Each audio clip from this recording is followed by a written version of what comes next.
4 years in, I was getting these windows, and I couldn't believe my luck. So physically, I was balancing things kind of 15 minutes at a time. You know, I might be able to sit and change between sitting, standing, stretching, walking, and do that again.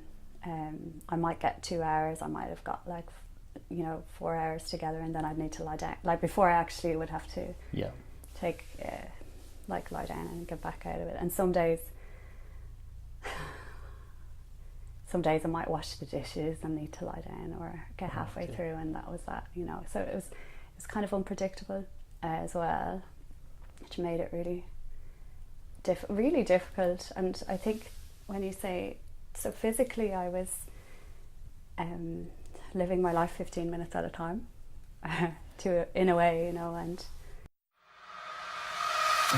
what is up, everyone? I am Lachlan Samuel, and this is the Open Up Podcast, the show where real people open up and share real stories of struggle.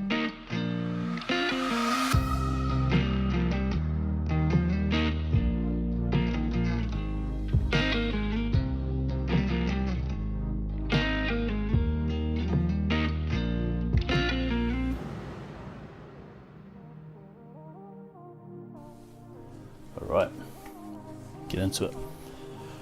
What is up, everyone? I am Lachlan Samuel, and this is the Open Up Podcast, episode number 24 with Cat Cronin artist on Facebook. Let's do that on Facebook.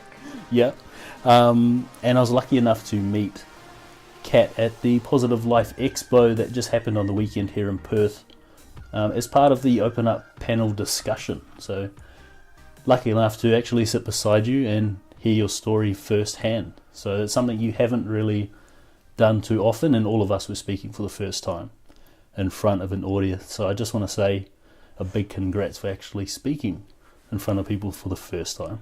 Thank you. Thank you. And you got a super inspiring story, having gone through a car crash and all the physical and mental limitations that come with the injuries like you sustained. And I'm really excited for people to hear that and hear the resilience that you showed, the strength that you showed to actually come through and get to the place we're at now. So, before we get into that though, we're going to start with childhood, and I guess if you could give us a quick summary of your childhood and everything that's happened throughout your life until that point where you have that crash. Yeah, no worries. So I grew up in Ireland, in Dublin, in a gorgeous Irish family. There was lots of us, so I learned quick to grab the food I needed, or other bits. Like every family, we had our tough times, and we grew up in a very happy home, and didn't really understand that, except for to have a lot of empathy for people like my parents who were really struggling with it. So that started pretty young. Started to see and listen to people a lot and see how they're doing. Then I went to school, went to uni, art school, left there and moved to London. Myself and my now husband and then boyfriend moved to London, and I was lucky enough to work with world-renowned artists and sculpture, and it was so good. I had been to the likes of the Saatchi Gallery or different galleries, and seen this work while I was studying, and then a few years later I was working with these artists, or some of them anyway, and on really exciting projects, and I got to work with them. And in theatre and in different areas, but got to meet some of my very best friends and some of the best and most interesting artisans and craftspeople and trade people, and I got to kind of learn from all of them. So I treated my work as a bit of an apprenticeship too. That's awesome. Yeah, it was so cool. I get super excited when I think of how lucky I was to be able to do that. That kind of work, and We were in London for about 5.5 years, and London is a gorgeous city, and as well as being a gorgeous, exciting and thriving city, we partied hard and we had a great time, and we needed to leave before we couldn't. I know. So we decided to build a camper van, and so we built that. And when it was built, we left and travelled in Europe for 6 months. That's awesome. Yeah, but it's a really good way to figure out if your life partner is really your life partner, because you're in this tiny space for 6 months, and you got to drive, you got to shower and all those other things in this little space and go on adventure. So. That's awesome. What did you learn during that time, apart from realising that Brian was the one? What did I learn? I learned that if you can picture something, you can have it. If you can hold it in your head, you can hold it in your hand. And is that in terms of building the camper van? Yeah, and just having the adventure, seeing the sunsets, doing that type of life, That's awesome. Absolutely. I nearly always thought we were brought up to really do what we loved, and encouraged in that way all the time. That's awesome. To try everything and not be afraid of it. So that was we were such lucky kids, That's cool. And I'm assuming that's still a big part of who you are. Yeah, it gets me into trouble sometimes. I think I can do a lot more than I can, and well, 9 times out of 10 we get there in the end. But yeah. With the camper van story, my partner that you would have met on the weekend, that's how we sort of figured out that we were, I guess, supposed to be together as well. No way. Yeah, because at the time we were just dating. That's good. And I bought a popped-up camper van and we went travelling around WA. And the lesson that I got from being in the camper van was that I didn't need all the shit that I had in my life. That's huge, right? Yeah. That's huge. It was learning to live minimally, with little, and being happy with it, and realising you don't actually need a lot of the shit that you clutter your house with. Yeah, absolutely. I can definitely relate to that too. And actually, the less you had, the better it got. Yeah. Right? Because you didn't have to put this stuff away or take all this stuff out of the way when you wanted to do something useful. Or worry about someone stealing it. Yeah, the less you had, the better. Yeah. Absolutely. My little brother, he was going to a university in Ireland, and he'd done really well with his life or whatever, but he hadn't got money to do the fees at the time, or the rent at the same time. Yeah. And so he decided he was going to live in a tent for a while, but that's a whole nother story. But he just did it because what do you need? It doesn't. That's cool. You really don't need anyway. And I would agree with that. We spent a lot of time camping when we were kids, and the less we had, the better. That's awesome. Sorry, I pulled you away from your story. Not at all. I think I helped in that because I'm a bit no, that's all right. But yeah, so where were travelling around, and so we landed back in Ireland, and drove back in on a fun engine that just about made it. But anyway, that's another story. We got back to Ireland, and we were there for a little while, and we talked about settling down there and having family, and we found it hard to get work. It was a recession there at the time, and wow. So that brought up a lot of an insecurity in your future. What can we do, or what can we not manage, and especially having been so happy with where you were going in London. Right. Yeah. Absolutely. And so a little while in, we decided to move to Australia. Yeah. And we kind of had our visas, and we were all set to do that. And I decided to do a welding course, so I was kind of in the middle of doing that. A welding course? Oh yeah, yeah.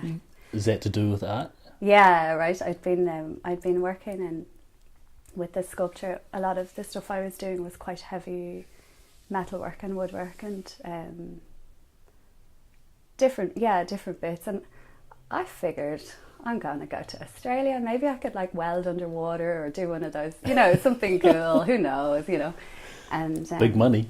Yeah, that's what I thought. I was like, yeah, bling. No, but I figured I was welding and stuff anyway. It would be nice to have the piece of paper, or the ticket, as you call it here, and so I decided to just do that. And I was nearly towards the end of that, not yet examined, unfortunately, and I had not yet done my certificate. But towards the end of that, I was just driving home one of the evenings, and when you're having an average day and you just get sideswiped, something comes up and you just go completely like off your track. You're like flying along and everything's going great, and the next minute something just pops up and your whole day goes a bit sideways. I went like 20 feet sideways. I was hit by a literally like and I was like T-boned by a negligent driver on my way home, and my whole life changed. I didn't realise it at the time because I thought a car crash was supposed to look a certain way, like I thought something that was going to change your life would look, I would need to be cut out of, or like that there would be a lot. I didn't realise that. So it wasn't like such a horrific looking car crash? It didn't look horrific, and I remember when I kind of realised where I was or what had happened, I jumped out of the car and I shouted at her, and like, what are you not looking where you're fucking going? And she started to cry and get upset, so I just gave her a big hug and I told her it's just a car, don't worry about it, and it was, I thought, just the car, but I needed to get home. And so I didn't realise, but at first the of all, time, that's really sweet of you to actually give her a hug, knowing that she's crying and she's just hit you. She was in so much shock, and I guess, well, it turns out I was in a lot of that as well. I didn't realise at the time what had happened, and it slowly unfolded. So and amazing what you can do when you're full of adrenaline as well. Of course. So anyway, it turned out, looking back, they figured that I had probably dislocated my right shoulder and my right hip, and at that time, and jeez. And it popped back in, and I just went about my day, and but I'd stretched out all of the attaching bits or whatever, and I had damaged my discs, cervical, thorax and lumbar, and as the doctors were saying then, it was too many levels. It was problematic. Surgeries were going to be problematic and all that kind of thing. Okay, before we go a little bit further, how can you run us through what happened from giving that lady a hug and then carrying on through your day until you, I guess, go and see the doctor? Sorry, I totally cut that off, didn't I? So I was really determined to get myself home before I rang Brian or anything. I didn't want anyone to worry, and I guess that's just who I am. And so I got in the car and drove myself home, and I just started to feel like I was going to vomit and all that kind of stuff. And I got back to our place, and I just needed to lie down, and I was going to vomit, and he was like, what's up, what is this? So I rest, I was like, I just need to rest, I just need to, I didn't know really what had happened. So we probably initially didn't deal with it in the same way we would have had it been on a busy road, or and more people around, or I don't know. So whereas an ambulance probably would have been called if you're on a busy road. It's just typical Irish we call it Irish Catholic guilt, right? Yeah. I'm not religious in any, but I grew up in a Catholic family, and we were like, oh, I wouldn't like to make a fuss, you know, I wouldn't like to anyone to be worrying about me, you know, that kind of attitude towards, instead of standing up and saying, I'm fucked, you know, I need some help. So yeah, we went into doctor initially, and then got, you know, all MRIs and all that kind of stuff, and yeah, just trying to think what we initially we thought I would pull up 6 months to a year, and I was holding on to that. What do you mean by that? That I'd be able to get back to work or back to my reality. It might be 6 months or a year. Oh, okay, yeah. Yeah, and then things started to unfold slowly into I had lost a good deal of function in my right arm and my right leg, and progress was really slow. But I kind of kept holding on to that. I was like, this is only a certain amount of time, and I was really heavily medicated and stuff like that at the time, so it was tricky. So when you got the first diagnosis, you're talking about having problems with the discs in several parts of your back. Yeah. And then having the problem with your right shoulder and right leg. Yeah. What was the initial diagnosis from the doctor? I'm trying to think what so initially it was. Do you mean which discs and? Oh no, not which discs, but how was it explained to you how your life would be affected by the certain injuries that you'd have? The stuff that unfolded, like the doctors would say things like not to get hopeful about having family, you know, because there was a risk of paralysis should I become pregnant, and so I might have some paralysis while I was pregnant or ongoing, and so that was really tough to take, and as it affected my life, I was kind of trying to sit, stand and walk were like, they were my goals, you know. Wow. I suppose that's what it translated into. I just don't know how to say what that it is. So they didn't really give you too much hope of regaining they thought that it was your physical ability that you had before. I think it changed because initially they talked about a lot of soft tissue damage, and that taking time, and you were really swollen, so there was, you know, but then I think later on there was more like they, you know, uncovered like there was a lot more going on than I thought, like nerve damage and different things.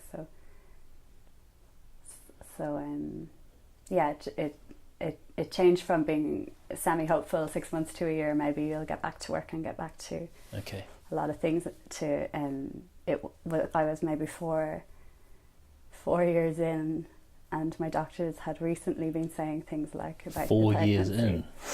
Oh my goodness. Oh yeah, I skipped a few years there, didn't I? And I was intensive, full on rehabilitation. It was pretty much felt like it was pretty much my full-time job, and that's what we'd call it, you know. That's what you got to do. You got to get up and do your rehab and do all the things that your doctors are telling you to do. And I was diligent, like, man, I was learning about it. I was diligent. I was doing everything I was told. I was maybe to default, you know.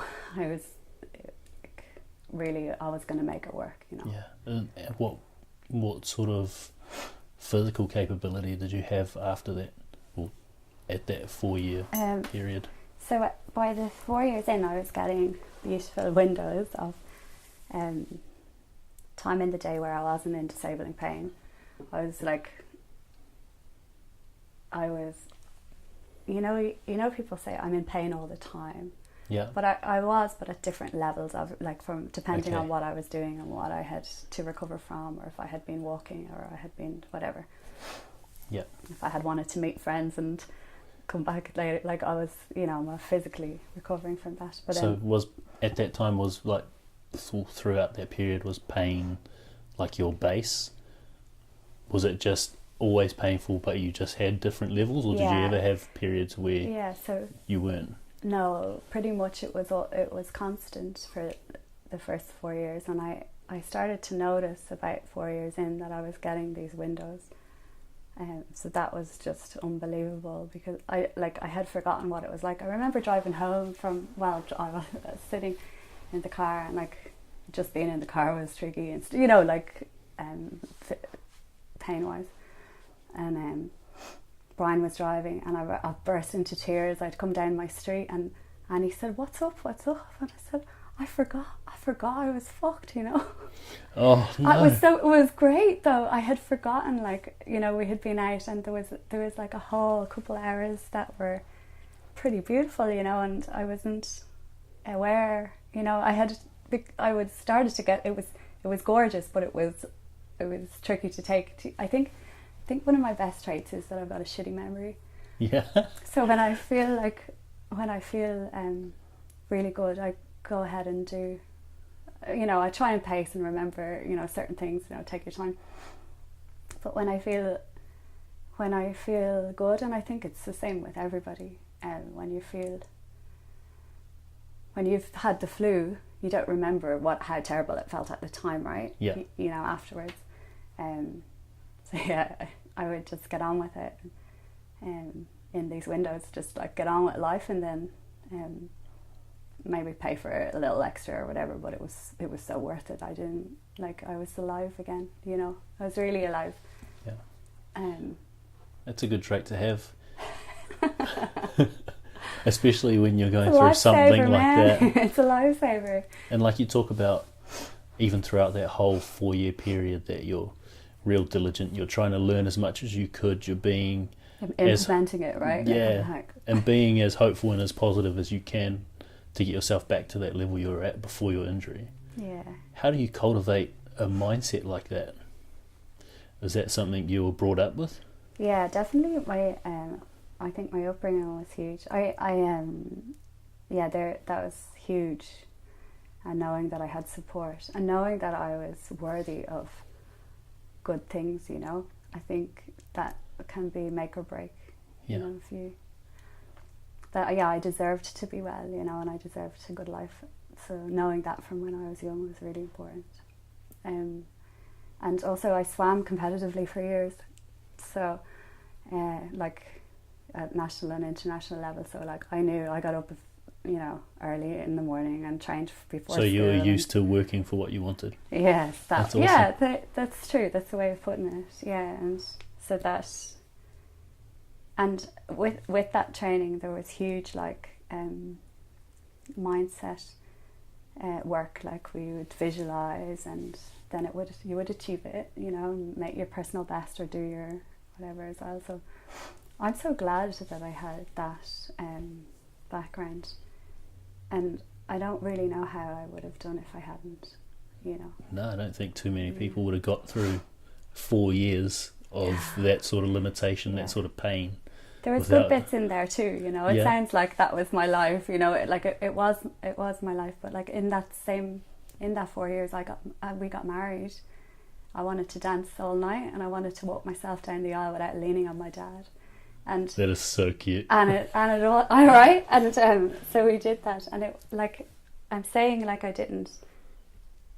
I was fully alive at times all through, but it was just work, Yeah. It was hard work to stay there, kind of. Okay. And so I guess going back to that 4 year mark, did you want to walk us from then until now? This is where it gets good. I know. So hold on, I guess we'll say, let us know sort of where you're at in your recovery at that 4 year mark, and what sort of physical capabilities you have at the time, and what you're going through, I guess, mentally, as well as physically. So for the 4 years in, I was getting these windows, and I couldn't believe my luck. So physically, I was balancing things kind of 15 minutes at a time. I might be able to sit and change between sitting, standing, stretching, walking, and do that again. And I might get 2 hours. I might have got like 4 hours together, and then I'd need to lie down. Like before, I actually would have to take lie down and get back out of it. And some days I might wash the dishes and need to lie down or get halfway through, and that was that. So it was kind of unpredictable as well, which made it really really difficult. And I think when you say, so physically I was living my life 15 minutes at a time, in a way, but emotionally, I had plateaued on this level, and I had made loads of progress. I wasn't needing to lie down as much. There was a lot of more time in the day where I was getting to be an adult, and but emotionally I was in a really difficult place, because I kind of had, as I said, I'd been working so hard, and I'd been making all this, trying to improve, and it was exhausting. I was just really tired, and I had been there before, and I've been there now, but this time something clicked with me, and I don't know exactly what it was. I think I'd gone into one of my pain specialists, and they were suggesting this, and I don't, anyway, ridiculous surgery, I thought anyway, and with no guarantees, and really invasive and more risk, and I just told him to go to hell, and nicely, gently. I told him gently to go to hell, but in my mind it looked a lot better, and there was some kind of there was maybe physical interaction with him that I'll say nothing. No, I'm joking. But so I decided that day I came home, and Brian has been such a support to me. It's my hubby, and I'll just come home and just let it all go again, and here we go again. He goes, you've never had a day you haven't got through, and that's true, and I keep going. But I decided I wanted to live fully alive all the time, like that. I had done everything I'd been told to do, and a lot of it had worked, and there is a place for the medication, and there is a place for the procedures and all of the rehab stuff and all that kind of thing. But I think this is there was a line in the sand. This is where I'm at. I need to accept this is where I'm at, and I'm going to take it, that if I'm stuck here, there's no fucking way I'm giving up here. I'm not living sadly just trying to get the few little those moments in the day need to be a little more inspiring, and I'm my own boss. Like, I need to work that out. Like, I need to work out how am I gonna make my day better, I guess. So one day at a time, I wrote myself a prescription. Yeah. Hold on, so this isn't a legitimate doctor's prescription, is it? It's the best doctor I know. I had done all the research. I had lived it, and so you're not talking about medication? Nah, okay. I wrote myself a prescription that was in a funny way. I watched a lot of YouTube videos and TED Talks. And so helpful. Yeah, it's so helpful. It's one of the best ways to learn at the moment. Absolutely, and as well when you can't concentrate. Like, it was really hard to concentrate, and I had to lie down a lot. So if I could have some stuff going off in the background, I could kind of absorb what I needed and not be like, I couldn't sit and read a book. I still can't really sit that long now. It's just not a thing that I can do, but I'm still fucking doing a lot, And so with the prescription that I wrote for myself, it had things like I had really missed my creative life, as you know. We talked about this, right? So that's a soul connection for me. I don't know how else to be alive when I'm not, like, there's some things that you just need to do. So I decided I was gonna be creative every day and paint every day, or at least make some art work. I don't think people understand tapping into their creativity. Like for me, I think writing is my creative outlet, and I feel like I'm my true self when I'm writing, so I can imagine that's what you feel like when you're painting or sculpting. Yeah, absolutely. And I yeah, completely, like your true self. Like, do you know sometimes you feel like you're when you're completely yourself, everything else falls into place. Like if I'm creating and you're writing, or some people listening to music, or for me, all of that, all that feels good, right?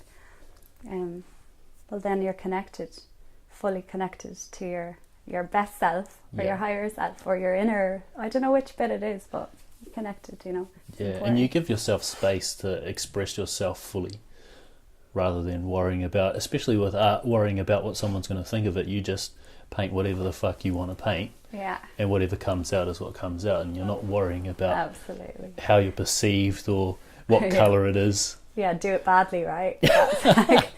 That was because I'd had so much. A lot of people maybe relate to this, because if you've had a lot of anxiety and depression and stuff like that, you can feel like you haven't got control of any area in your life, and I guess to get some control back in some way, like you have to take action, right? Yeah. In some direction, and I just was like, what's my direction like? And I knew, like, what's my direction? This is my prescription. My direction is my prescription. If I can do these things, then there's some way of me getting back some control of my own life. That's cool. Are you happy telling us what the prescription was? Oh yeah. Do you remember? Kind of, yeah. It's still all the things I try and do now, So just bear with me, because I haven't got it written down or anything. So it was to paint every day, and to just be really kind, because I had that to give regardless. Yeah, to others or yourself? To everybody. Okay. Just as like I was going to show up and just be kind. Yeah. To myself and to everybody. That's awesome. Because I don't know how. I didn't feel I had anything to give. As I said, I was feeling pretty worthless. Yeah. So that was free, and I had that in and abundance. What's better than making someone happy? All right. Right? I feel like that anyway. Yeah. And when you don't have, like, financially or whatever, I just didn't have a lot of anything. And physically, I didn't feel like I could show up in any way for anyone, and just, so it was just, I was just going to be that kind of person. Well, that's awesome. So, a lot of people started showing up in my life then, which was amazing. And, I was going to jump in the sea as often as I could. So it just makes me feel good. And I had, like, I couldn't really walk that well on the soft sand, and so I was trying to find, like, ramps and stuff to get into the sea. And my like, when it was something I, like, remember from childhood, always being in the sea and that, and it always made, and I had swam competitively for years, right? Like, it was where it was a happy place for me. So I just I needed to get in the water, and I had been avoiding it, like, oh, there's a big swell or there's waves or whatever, but I was like, nothing's beaten me yet, like, I play one of my theme songs. I did that really often as well, like theme song to get out of bed, or theme song to whatever, and I'd just go jump in the sea, so that's awesome. And movement too was, like, dancing, I would just turn on the radio and dance every day, because that would, but I don't think it was so much the stuff I was doing, it was that I was going to do it every day, regardless of what the day was like, because I'm telling you, you don't feel like waking up and dancing every day, that nobody does, right? Or so to do stuff regardless of how you feel, but those things had to come before all the other shit you got to do with your life every day. That's awesome. Yeah, so it was awesome. Cool. And so is this where you start painting again, or start expressing yourself creatively again? Yeah, definitely. I started to draw and paint, and if I had a day, like, I'd draw lying down. I had done a little bit before, but I hadn't committed to do it daily. So I was like, draw lying down and then like stand at the easel. And I could stand at the easel maybe 15 minutes and then I'd have like a stretch or lie on the floor and go again. And because I knew I could do that, I already had 15 minutes. Like I had 15 minutes every day. Like I could do that.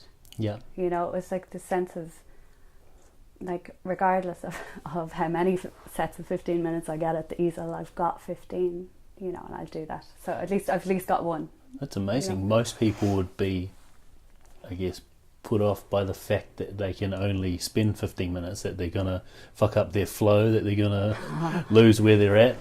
Whereas you've got this mentality that, hell yes, I can paint 15 minutes and I'm going to make the most of whatever I can get. I didn't always feel like that, you know, every day, but I knew that was going to be the way to do it. And you know, the language you use for yourself is one of the most important things, like how you carry your body, and then like the language that you use when you're speaking about the things that you care about or need to do. If I have to do it, I might as well fucking love it.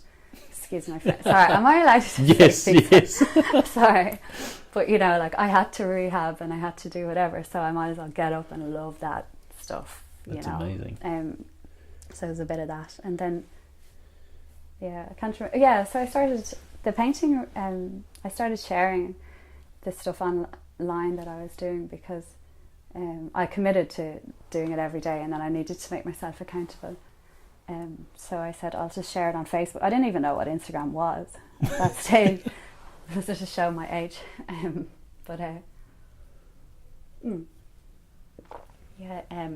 So I started to do that every day and sharing it. And I didn't really say anything about pain because I didn't know until quite recently how to talk about it. I would just paint or draw or write or dance it off.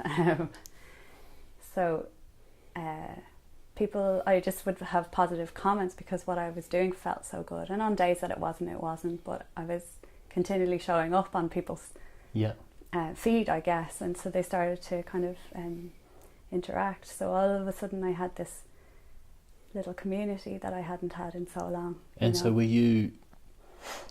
had you made your community aware of the fact that you'd had this injury? No. Oh wow. Yeah. So they were just turning up because of what you were producing? Yeah, I was kind of on the fence about how much to share as well, because it was really important to me that the work would speak for itself. Yeah. And so, I'm a couple of years in now, so I'm kind of like, now I know, like, and as well, doing the artwork has given me enough courage to kind of share the story as well. Yeah. Do you know, whereas before, I don't know if that makes sense, but I didn't have the words, but I could paint it. Yeah.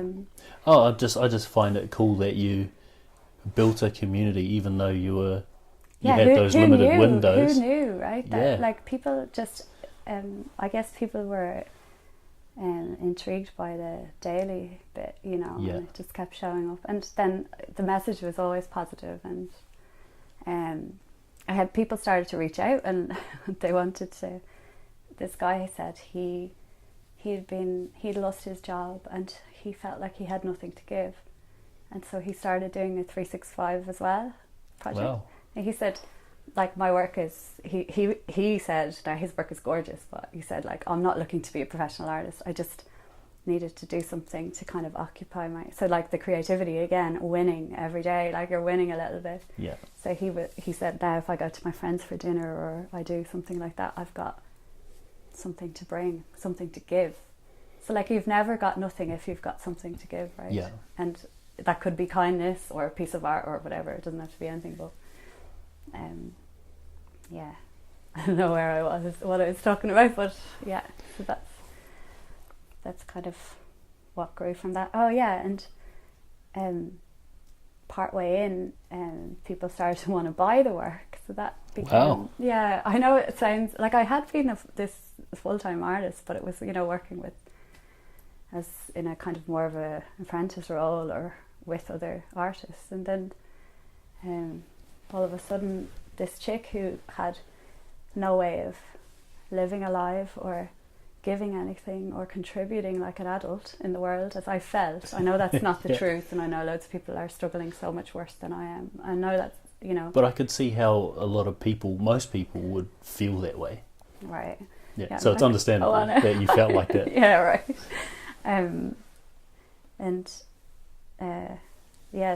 So I made some print editions, and they kind of started to sell, and my brother helped me with a website, and slowly it just built into what it is now, I guess. It's like there's a big show coming up, and there's there's all this cool workshops. You got this show where in Fremantle? Yeah, in Cadoga Art House, or Cadoga Art House. I'm not sure which way to pronounce it, but it's that's September.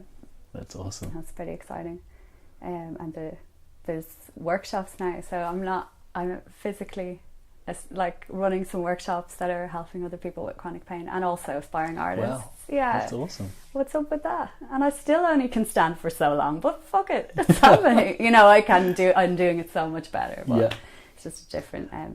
I think sometimes the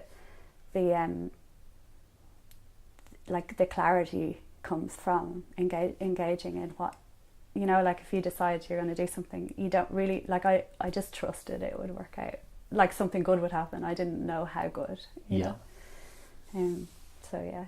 Imagine just do a little bit every day. I know it's like that after school special. Do your homework every day, like something good will happen. Well, I think that's something you've been brought up with that. Right. Yeah, you've been brought up not wanting people to make a fuss about you, so you're obviously going to do the work yourself, look after situations yourself. You've been a swimmer. You've been taught to turn up and put in the work every day to get what you want. Yeah. Then you've obviously practiced that for that 4 years before you hit the plateau. Yeah. So it's just a skill that you've taken from different parts of your life and implemented into this art, this creative outlet, made something of it. Isn't it amazing how your life doesn't seem to make any sense much until it makes sense? Yeah. It's like, all that stuff I was learning about or doing or whatever, like. And I think the best bit about your story with where you're going with art is that you didn't. I'm not too sure, actually. I shouldn't say that, but I feel like you didn't start painting to try and make an income from it. You just did it as an outlet, as part of your rehab. It was I wasn't supposed to ever work again. Oh wow! I say ever work again. I had tried different things, and I tried to for quite some time to teach swimming while I floated in the water with the kids, because I thought I've got this. I'm floating, and this is what I know it really well, so I don't have to use all of this cognitive stuff that I'm using up for pain at the moment. And I thought I could try that for a while. It got so far in, and then then my treating doctor at the time said, I needed to stop work completely. Whoa. Yeah, it was intense. I just didn't want to give it. I didn't want to give it up, and I had gone into it possibly, obviously from what happened, like before my body was ready for it, but it just felt good to do something, and it felt terrible to have to stop. Yeah. But then there was this kind of underlying, it's unlikely you're going to get back to something, and did you? I can imagine you would have believed that at certain points, but how do you bring yourself, I guess, to look past what the supposed health professional says you're destined for, and actually keep pushing when you're told that's not what you're going to accomplish? I think I'm stubborn. That's quite that obvious. Explains it. Irish. I'm very stubborn, but also it wasn't all bad feedback, Okay. I had these things that were that felt like real life stoppers, said people had said to me, or doctors and surgeons and stuff. But I also had I did this actually would be, there was it like a chronic pain program I went to, where I learnt about all of the different coping, ways to pace and practice, just to, like, that your body may be prone to more injury in the areas where it's injured or whatever, but it doesn't actually mean that you are, you're not necessarily, and you may be, there might be a lot of degeneration, but you're not necessarily going to end up totally with no movement or whatever. And so it was like a huge re-education of, as I said, I was learning all the time, but I had then get a second opinion, keep getting second opinions, and find your people as well. That would be like what I would think, because I started working more with like the natural therapies and a beautiful osteopath and another gorgeous healing soul, and I think practicing things, like my doctors now say it's like I've got a different body. This is another part of the story, because because I started to do, my brother was coming to visit. Did I tell you? Anyway, before we recorded, my brother was coming to visit, and this is back, I was part way through the art for the year, so maybe I was 6 months into that. I was building confidence that I had lost, and I was now selling a little bit of artwork, and things were kind of like, I've kind of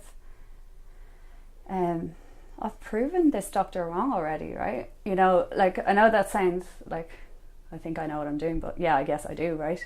But just look at me now. Oh, I'm only joking. But so yeah, he was coming, and he was very much an energizer bunny like me. And I thought, how am I gonna, how he's coming all this way, and I'm not going to be able to keep up with him, and I don't know how to entertain him when he comes here. All this doubt about, like, ego, I guess, of like, I can't keep, I really want him to have a good time, and la la la. So a friend of mine told me about this place called Movement Co, where they do like gymnastic stuff. There's not much equipment. There's bars and rings and things like that, and you could go in and anyway, I decided to bring my brother here, and he was going to do it, like, but he's like, nah, you're going to do it with me. So it's one of the best decisions I ever made, was walking through that door and just giving it a go, Yeah, and how long was he here for, and how long did you attend it? So he was here for 6 weeks, so at that point I was able to lie down in the passenger seat and like meditate in the car, because it was over 20 minutes to get, just like 20 minutes or something or more to get there, and it was just like, I couldn't sit that long, so I'd meditate, and then I'd get there and I'd like just do 20%. I didn't want to tell anyone, I just wanted to do it. I didn't want to be the pain girl, right? So I just did it at like 20%, and then did the kind of classes and stuff. But the best thing, and I had forgotten this, was they got us to do a handstand, right? My lower body had played up much more. My upper body was so much better. So I was just going to learn how to live my life upside down, and then I could like hang out way longer, right? So and the best part really of all of that was on like a couple of days in, we did this like handstand against the wall thing. And the idea was you hold it for a minute, and I held it all the way to the minute, and I beat my brother. I was like able to push the pain out through my feet, because I had worked at it for so long. I was like, this is for me, I can do this. So yeah, that was cool. And just because and then I'd come home and the recovery time was whatever it was, but I knew from my previous experience with the painting I was able to stand longer again, and I was 6 months in, and I was getting more and more of a full life by means of my mobility, because I was practicing standing longer and longer. And then, so this other thing. So we went for 6 weeks, and when he went home, I drove myself home. Was able to, I drove us both there one day and like meditated home, and then drove myself both ways, and that was it. I was hooked, like, and I was in with these guys. Yeah. A couple of times a week. That's awesome. They're amazing crew, beautiful coaches, and really good with injury. And there's a guy, Complete Body Approach, there as well, and Finn McKenna and Fox, and I've been working with him as well. He's amazing, and my osteopath. And so they all just kind of, like, as well as having these terrible things doctors were saying, I also had this other support network that I built up. But those were things that you were seeking yourself, though, as well. For sure. Yeah. I didn't. It didn't just because fall in my lap. Accept it needed to. You didn't accept what you were being told. Yeah. That's so, I guess fast forward to now. What's your mobility like now? And amazing. what's your? I guess what would your quality of life like or be like now in comparison to? I guess that 4-year mark. Yeah. So. I can do all sorts of things now, and things that I never thought I'd do again, and my quality of life is feels like a dream. I mean, I'm still deal with flare-ups, and I pace my life and I live it differently than I ever did before. And if I chose to see that as a bad thing, then I could really hate it. Yeah, but, of course. But actually, I'm closer and clearer and truer to anything, to myself, than I've ever been in my whole life. Like, I feel more connected every day. I meditate and, do all of these things that we're going to do. And I'm actually learning to facilitate meditation at the moment. Wow, that's awesome. Yeah. So I can use that hopefully in the workshops a little bit more to let people, meditate before they get in their flow for painting and stuff like that. I think that's hugely important, especially for creativity. Cultivate a little bit of the ability to actually concentrate. Yeah, absolutely. And to filter thoughts. Yeah, absolutely. I guess so. We've gone through your story, having gone through this car crash, not realising the damage you'd done to yourself, and giving this woman a hug who hit you, gone back to Brian, and then finally going to a doctor and being told that maybe you wouldn't be back at work for 6 to 12 months, working hard at it for 4 years, hitting a plateau, and then, I guess, questioning yourself, and then finally coming to terms with it, writing yourself a prescription, painting, and then just trying to live your life, live it the best you can, and finally getting to this point where you're mobile again, you're painting, I guess, generating income from it. It's a business now, and now having your exhibition and workshops. Yeah. It's fucking amazing. It's inspiring. It's huge, man.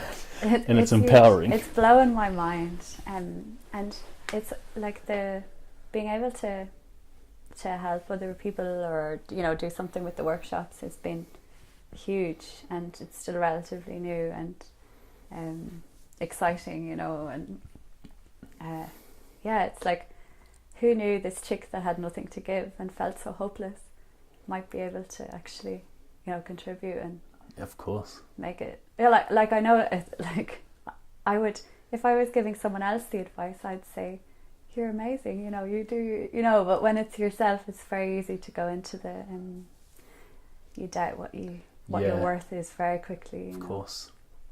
So and that's why I think that what was the quote? I wrote down what you said. You've never got nothing to give. You've never got nothing if you've got something to give. That's super powerful, and using that kindness, that like if you've got kindness to give to yourself or someone else, you've always got something to give, and that's super powerful, and that's something anyone can use, right? No matter what situation you're in. You don't have to feel like you're particularly skilled with anything or do it. You've got that. Like, you've got that when you wake up in the morning, even if you feel like you're the And if you give it out, it's going to come back to you. Yeah, what's up with that? It's amazing though, isn't it? Yeah. Like, and it's kind of it's really like I have on the mirror outside in my hallway is like trust. And it was my meditation mentor got us to pick a word, whatever, when we were starting our training, and it's so on so many levels of what life is about. I'm like, just trust it. Like, take the action, but trust. Don't like sit still and do nothing and complain about it, but like take the action, and then trust that something good's going to happen, regardless of knowing what that is. You know. That's awesome. Yeah. Yeah, I think something I was speaking about with a friend yesterday is wanting to get to the final destination or having an end goal and being so obsessed with the end goal that you forget about what you're doing in the moment. Yeah.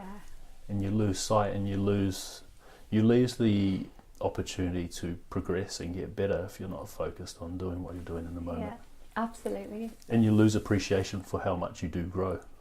Yeah, right. Like, and when you see yourself when you see yourself somewhere and you're about to complain about the situation, it's like, look at how far you've come. Yeah. High five yourself. I don't. Well, do you know? Yeah, like, exactly. Yeah, and the end game, like, sure, that's always going to move. Like, as soon as you get close to it, you're going to set up something else. Right? Exactly. You're going to want that too, or aim for that. Yeah, the market always moves. And I think that's what they say about people who become millionaires or billionaires. You know, they dream of happiness once they get a certain amount of money, and once they get it, it's like, oh shit, yeah, I need completely. more. And I think you're onto something there with that, because people say, oh, when I win the lotto, everything, like, all your problems are coming with you too, babe. You know, exactly.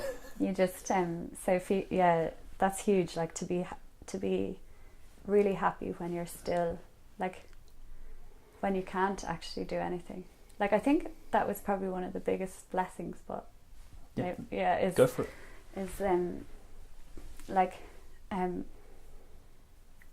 like my whole world stopped in a way, but like I didn't have all of the options anymore.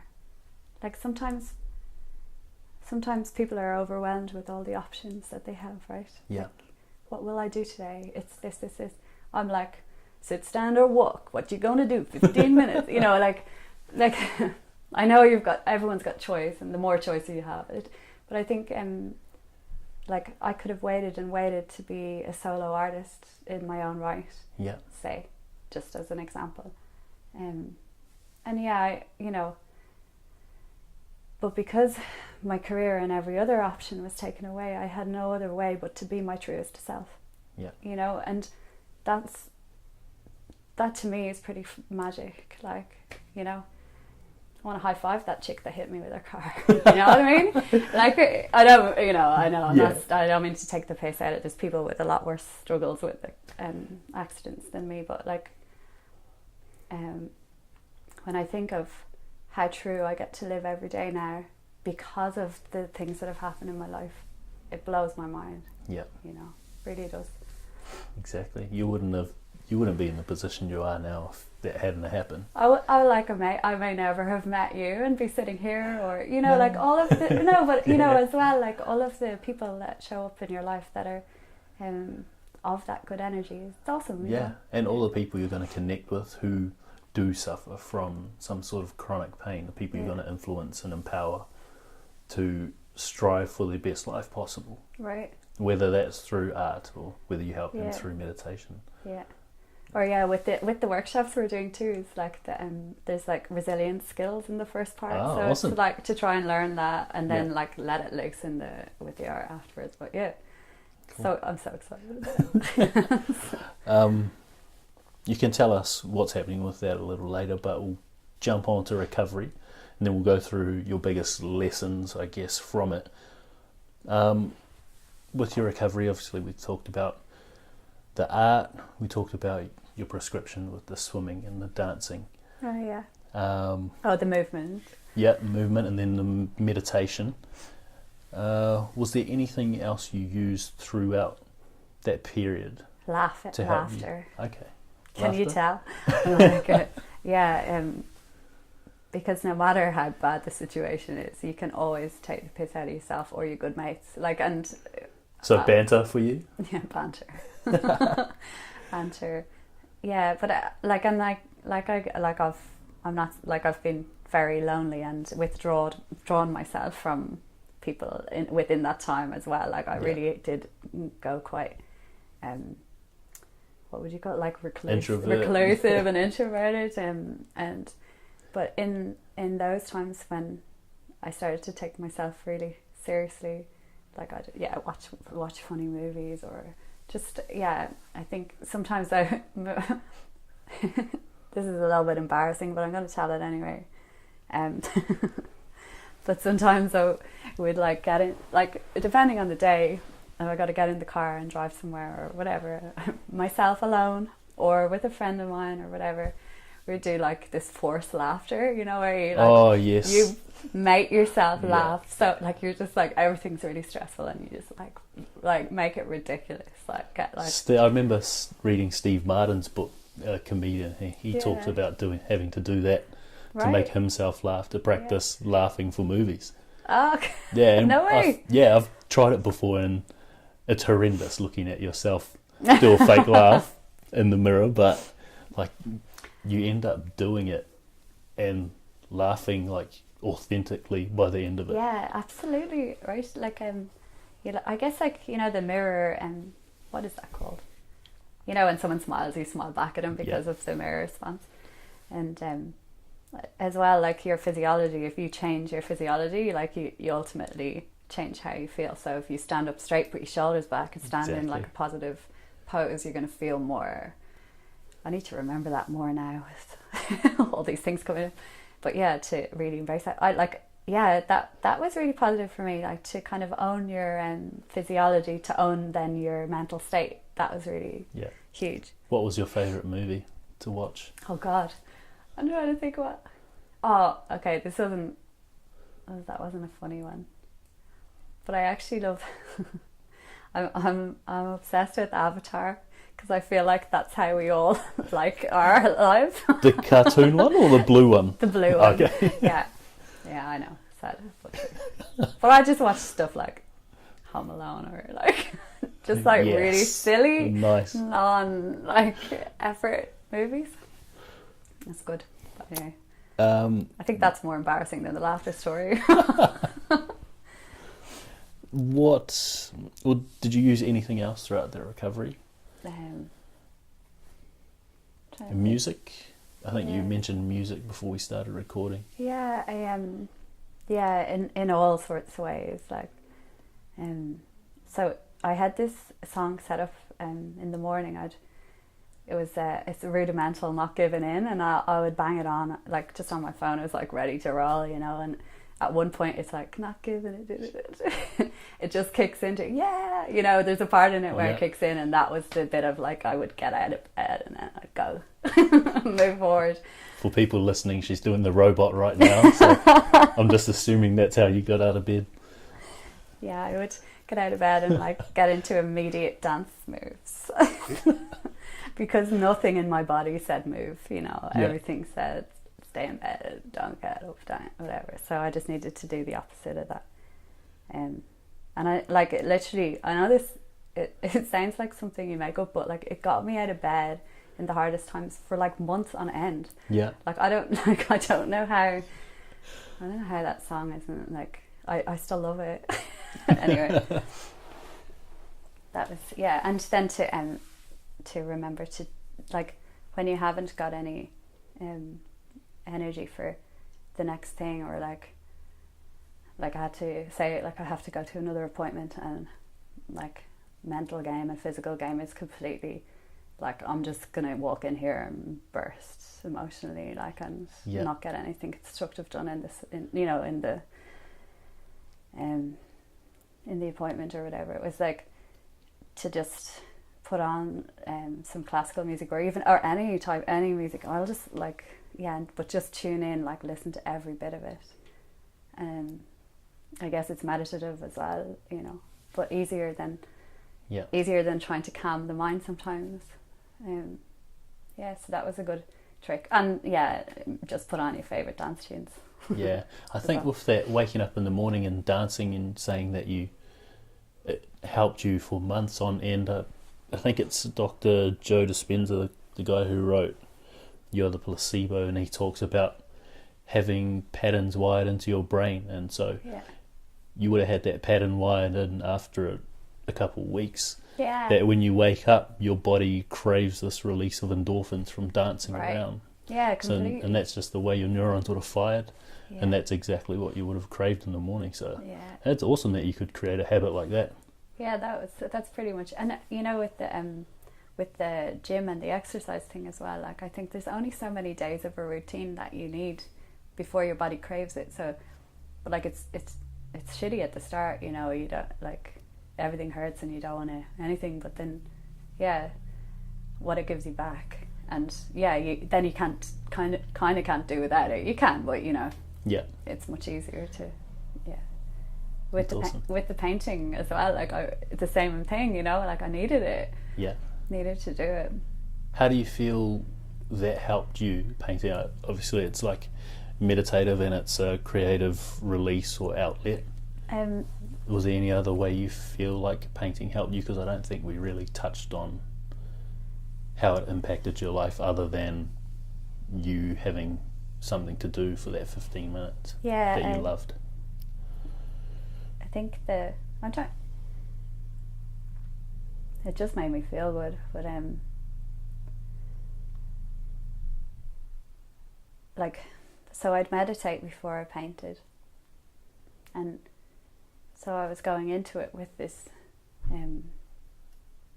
without any of everything else in life seemed to take some decision making or some effort or some, I don't know what else you would call it, but like, so you're going in really clear. Yeah, really clear. Really focused. Yeah, and or really clear and really focused, or really no focus, whichever, you know, and just grab the first thing. And I think that's grab the first colour paint or the first whatever, and or draw, or I guess you're going in without like a end goal, like you weren't. Yeah, well. Were you looking to go into painting with this is what I want to create, or were you just painting? Initially, it was just painting, and then as I got more, I was able to concentrate a little bit more. Like I started to go to like life drawing and portrait drawing and stuff like that, and then I had more, like, I'd focus on, and that was beautiful in itself, because like not just like hand-eye and stuff, like hand-eye coordination and like using the different parts of your brain like in a recovery way, like you're relearning, right?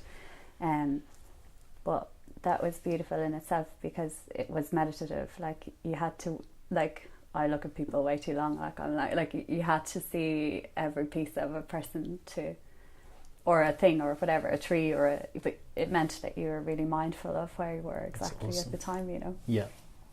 So that was huge. It's powerful using both meditation and painting for that. Yeah. That's a long time being mindful. Yeah, it's wicked. Yeah. Yeah. I don't know. It just felt right, so I did it. And I think that people don't always. Well, I don't know. I definitely don't think I valued my my like gut response to things and like my leaning in and like how I loved a thing and then doing that. Like I find it much easier to paint than speak, as it may come across at times. But like that, to just lean into the things that actually make you feel good. Yeah. That was huge, and to allow yourself that, like, you know, all the other stuff it's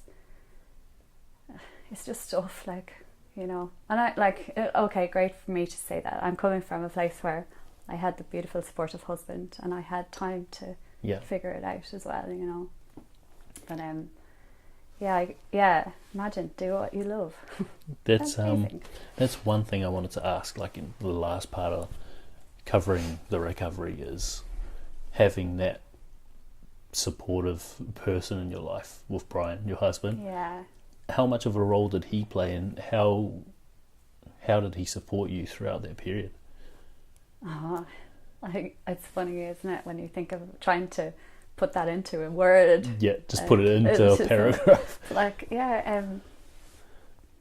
like, well, I say he was there from the start to now, and like it's not an easy road, you know. This like the person who's going through the shit, then you got the person who's supporting that, and I think the caring role like is intense too, you know. They have to hold you up while they're holding themselves up.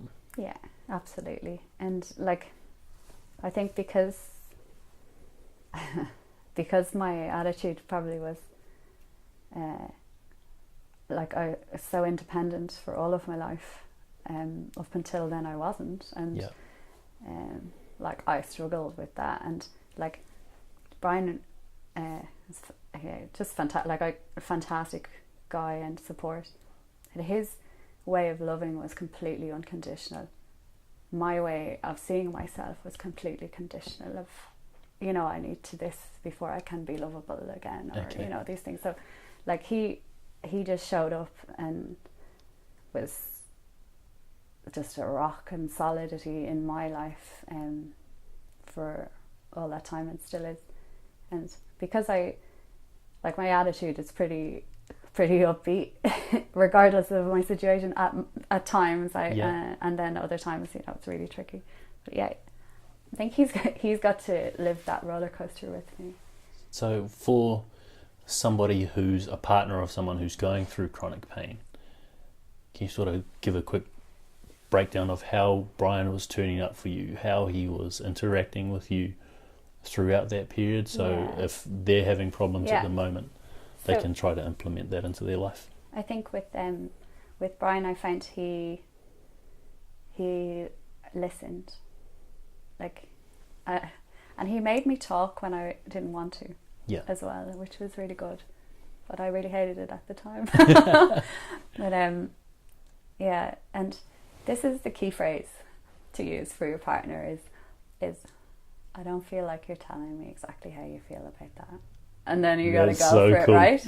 I'm like, I don't think you're really being completely honest with how you feel about that. And then I was like, you know, somebody saw me when it was really hard, and that was, you know, there's nothing like someone to step in and see, listen and hear you completely, regardless of what kind of day you're having, and to remember that the next day is not necessarily, you know, like, is not necessarily going to be as bad or as good or as whatever, but if you're supporting someone, just look after yourself as well, is what I'd say. Look after yourself first if you can, you know, as best you can, and make sure you've got you time and stuff like that. But just see, like, listen and ask, you know. That's an amazing phrase, because that's something that lets you know that they're there and they're ready to listen, but it's not something that's going to make you defensive. It's something that's saying, hey, I'm here for you. Like, if you're ready to tell me what you're actually thinking and feeling, it almost says, then do it. I see there's more, you know, and if you're going to tell me, I'm ready, you know. And I'm not going to try and force you. Right. So that's powerful. That almost makes you feel like, oh, god damn it, I have to tell you now, because you're being so good about it. Yeah, it definitely. We've definitely had some of the most important conversations of our lives. Well, starting with that. I was lucky enough to meet him on Saturday at the expo. Standing around at your booth.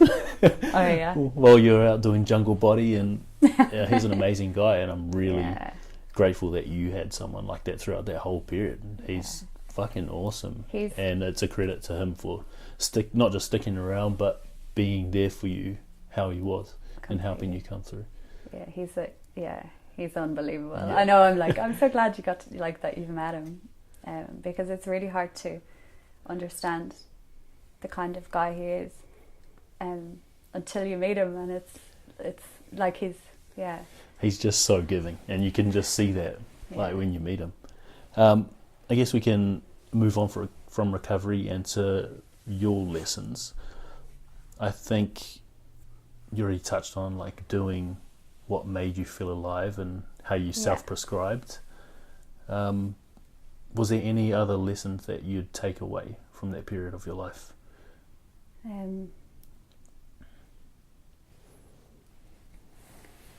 Yeah, what oh yeah, to take massive action was one of the and definitely when you're completely at a loss of any control over your life or feeling that way, like that was definitely to kind of chop off your way out so that you have to move forward was really a big thing for me. Like, as I guess the examples of that was, to say online I'm going to produce artwork every day for 365 days, and then I was like, oh shit, did I say that out loud? Is that out in public or whatever? And with the movement, with Movement Co, I pretty much did my trial there while my brother was there, and then signed up for 2 years. Like, my membership was there, and I had to kind of go and do that. So, but yeah, and if you're, if I guess with the massive action thing, like if you're unhappy with, say, your doctor's prescription or your whatever's happening, like write your own, or like find the people that are going to help you in the way that you need. I think that was really empowering and really important. So yeah, all this action. Yeah. Just do sit when you need to and be still, but take the action. Take action to get some control back. Take control of your life and take the actions to actually improve it for yourself, rather than hoping it'll improve by itself, or hoping that someone else can do it for you. I was definitely in a place where I felt like I had, at one point, I would dip in and out of like poor me, and I'm a victim of this car crash, and that kind of way of thinking, and then I pull myself out and then go in, and I think living there for long periods is not going to be useful in general. That's definitely Okay. And so sorry, what was that? Oh, just the other thing was to forgive yourself as well. Ah, shit, yeah. Because I think, I think you can, and be kind. You can. I shouldn't have this. Guess forgiving yourself is being kind. Right. Yeah. Forgive yourself. It's obvious. For 5 minutes ago, or for the whatever, or a year ago, or whatever it was. Like forgive yourself. And what have you forgiven yourself for? Lots of things. I'm trying to think. Just one that springs to mind. Yeah, just not being enough. Just not being enough. Feeling I wasn't enough, and in so many ways, not enough, but just being able to, you are where you are, accept where you're at, and try and forgive that. And do you feel like you're enough now? I think that's a brilliant question, right? Because yes, I feel like I'm enough now, today, while I'm sitting here. And I think but the struggle is real, and I think that's definitely a question that most people ask themselves at some point, most days, right? At some point during the day, and then you pull yourself out of it. So I would say, yes, definitely, I am enough, I'm more than enough, and all those things, and especially when I'm in the right frame of mind. Exactly. But I think the trick is to know know the tactics that you use on your worst self when you need to be told to pull yourself back to I'm enough, rather than dipping in. That's beautiful. That's awesome. I thought you said you weren't good at speaking. Maybe like everything else, I might have some moments, but cool. So we pretty much wrapped up all of what's happened from childhood until the car crash and your recovery, and then the biggest lessons you've taken away. We've talked about the quality of your life now, which you're pretty content with. Yeah. And obviously you're talking about you wish you could go back and, I think, kiss that lady that crashed into you. So I was going to ask whether you would change anything that you've been through up until this point, or anything you've been through in relation to that car crash, but I'm assuming that's a no. That's kind of a no. I think there's while you're in it, you think you want to change it all, and there are still days where I would like to change things, but most days I like to try and kiss that lady. But I think you said when we were talking about it that without all of that happening, you wouldn't have been connected to your true self, and you wouldn't be able to live this life as the true you. Absolutely. Cool. And is there anything you've added to your life or removed from it that's improved the quality of it? That's a really good one. Yeah, I've probably got like to don't do lists now, you know. Yeah. Yeah, like instead of I still get the I gotta you know feelings to get this done and that done, and especially now with things taking off with the art, I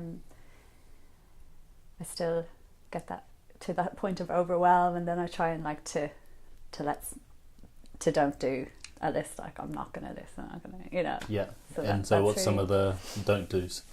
Don't overthink things. It's a hard one. That's really hard. Yeah. Don't wait till you're really sore till you stop, like, and stuff like that. So it's really like a lot of self-awareness in those don't do's. Yeah, don't do, like, managing. It's And is there anything you use to snap you out of overthinking? Because that's probably one of the hardest things to come back from. Yeah, there's a couple of things that I use. One of them is ABC. Like when you're right up in it and you don't know what you're doing. You know this, right? I think maybe, I don't know. I think I use a similar one. Yeah, it was just to align. So align with your higher truth self. It sounds like you're trying to do a lot right then, but you just literally standing still for a moment and breathing into your heart and remembering why you're really here, you know, when everything kicks off. And B is to breathe into that. So breathe into your heart and get grounded, you know, breathe in from the ground up and breathe in from your highest true self back in to your heart. And see, it's to center. So, you know, you've got like, I'm still learning about all of this, but finding it awesome. It's like to center your bodies, you know, so you got your emotional self and your thinking self, and and sometimes it feels like they're completely scattered, and then you've got your physical body which you live in, you know, but you're none of those things separately, you're all of them together. So I'm not my body, but I, you know, just, you know, remember my body is in pain, but I'm not my body, you know, my spirit is strong, and center everything in on top of that. So just quick ABC, but it's literally you're thinking that when everything kicks off and sends you into a spin.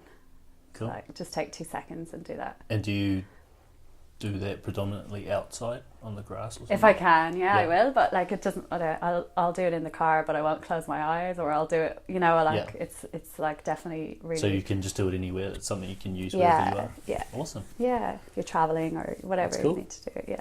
That's cool. And what are you most grateful for in your life at the moment?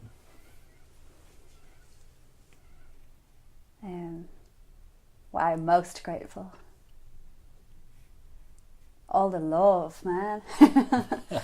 Yeah, I think I like Brian and my family and my friends, and it just goes on the list. But like, definitely feeling more like and knowing and trusting things are okay. I'm really grateful for that. That's awesome. Yeah. That's what happens when you start putting your time, effort and energy into something that you're truly meant to do, or your heart's truly in. Yeah, sure. Rather than doing it for income or vanity. Yeah, absolutely. Higher purpose. Right, and that's where you're at too with your yeah, to open up. It's nuts, isn't it? Yeah, we're so lucky.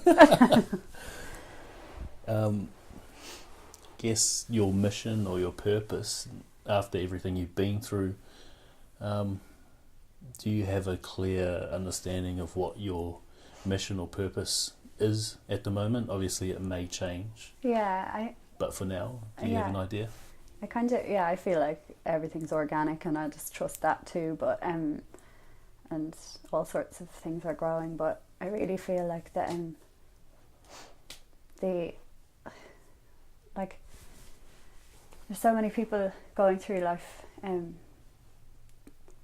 without trusting their true potential and without trusting their gut and themselves, and at the moment it feels like I'm drawn to I'll not say help people to do that, but like to connect to it, maybe connect with a lot of people, and to make sure people have some resilience skills and hope when they don't feel like they have any, you know, and and I think a lot of that is much easier to connect through. It's like not everybody wants to speak all the time, like and find it easy, and sometimes it can be a good tool to bring things out of people, like the art as well. So yeah, that's through awesome. that, you know, somehow. So you're really using your creativity in this meditation and these workshops to teach the lessons that you've learnt. Right. Like I've been lucky enough to have all this experience I didn't think I wanted, and now, you know, it really gives you an extra. Like I feel like another sense, you know, you can you see people a little bit more, or you at least can ask them how they're doing, and you maybe notice that they're, you know, off their game. So yeah, to be able to reach out in some way and help people connect better to their true self. Cool. And express that, you know, like express that every day, alive 365, just, you know, get into that zone. So yeah, people need that too. So it's going to be important as this paradigm shifts and mental health becomes something that is widely spoken about. It feels like a big calling. Yeah. That's I'm awesome. sure you're the same, right? Yeah, it's important.